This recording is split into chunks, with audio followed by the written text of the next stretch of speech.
Hi friends, हमें question दिया गया है एनसीईआरटी मैथ 3.2 में ही प्रश्न नंबर 4। तो प्रश्न में बोला गया है निम्न रैखिक समीकरणों के युग्म में से कौन से युग्म संगत या असंगत है।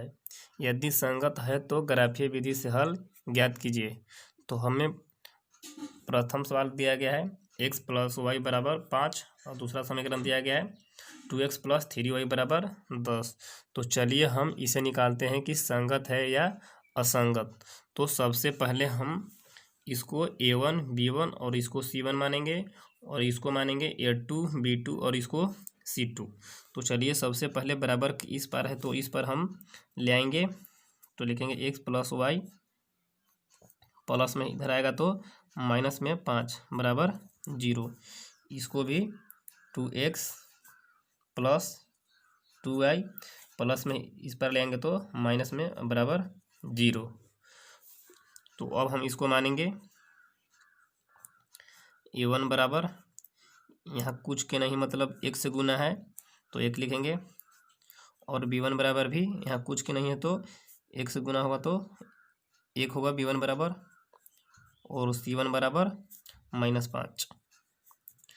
और इसको मानेंगे a2 तो a2 बराबर 2 हो जाएगा और b2 होगा तो b2 बराबर भी 2 और c2 बराबर -10।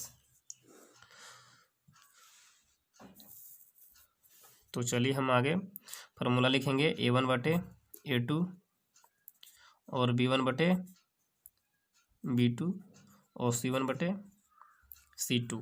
तो a1 का मान हमें दिया गया है 1 बटे a2 का मान हमें दिया गया है 2, b1 का मान हमें दिया गया है 1, b2 का मान दिया गया है 2, c1 का मान दिया गया है -5 बटे c2 का मान दिया गया है -10। तो माइनस माइनस कट जाएगा प्लस, अब 5 दूनी के 10।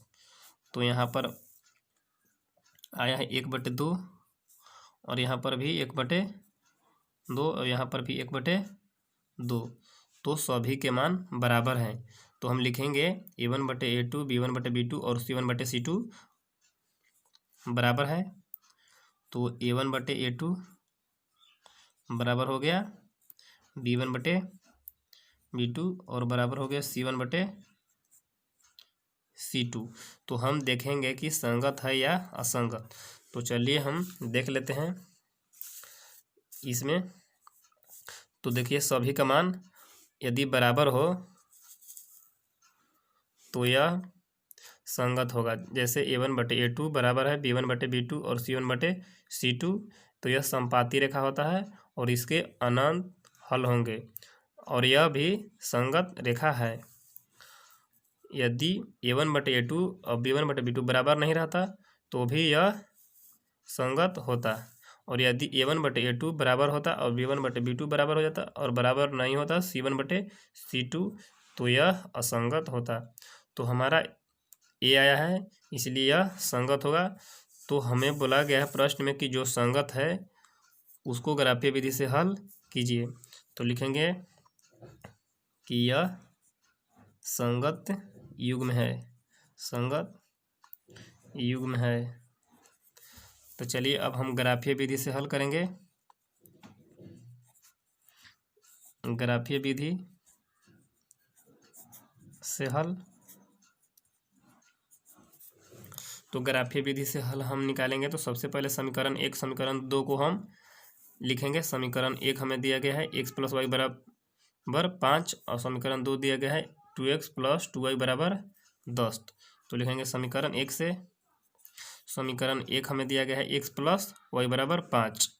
तो लिखेंगे x + y बराबर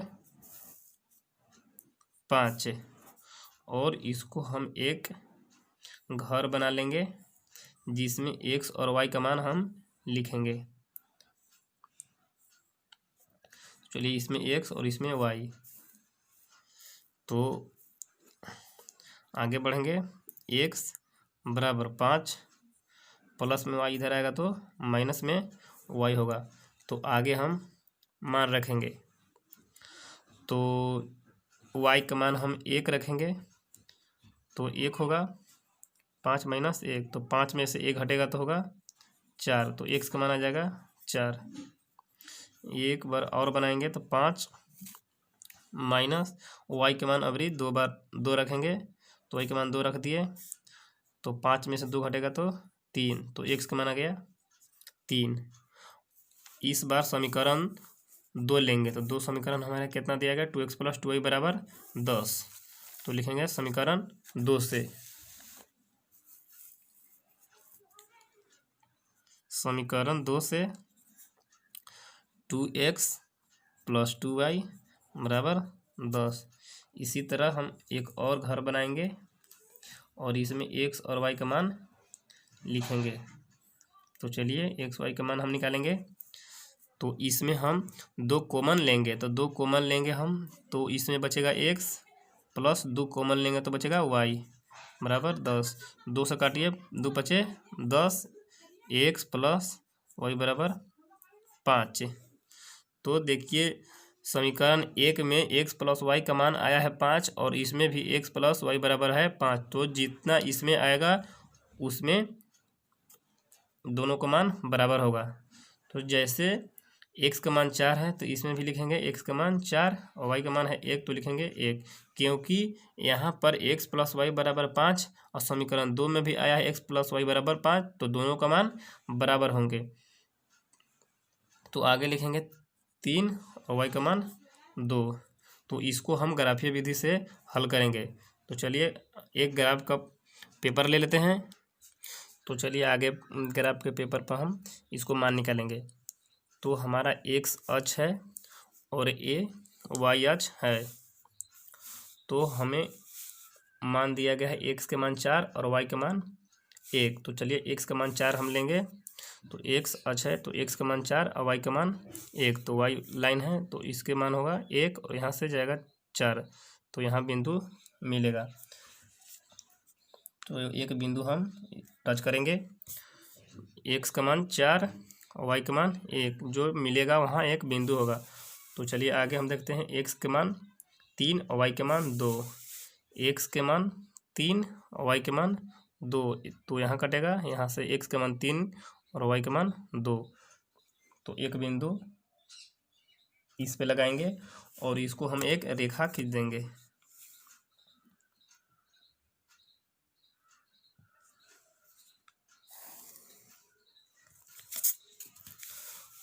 और इसी प्रकार से 4 और 1, तो x का मान 4 और y का मान 1 होगा, और x का मान 3 और y का मान 2, तो x का मान 3 और y का मान 2। तो इसी पर पुनः एक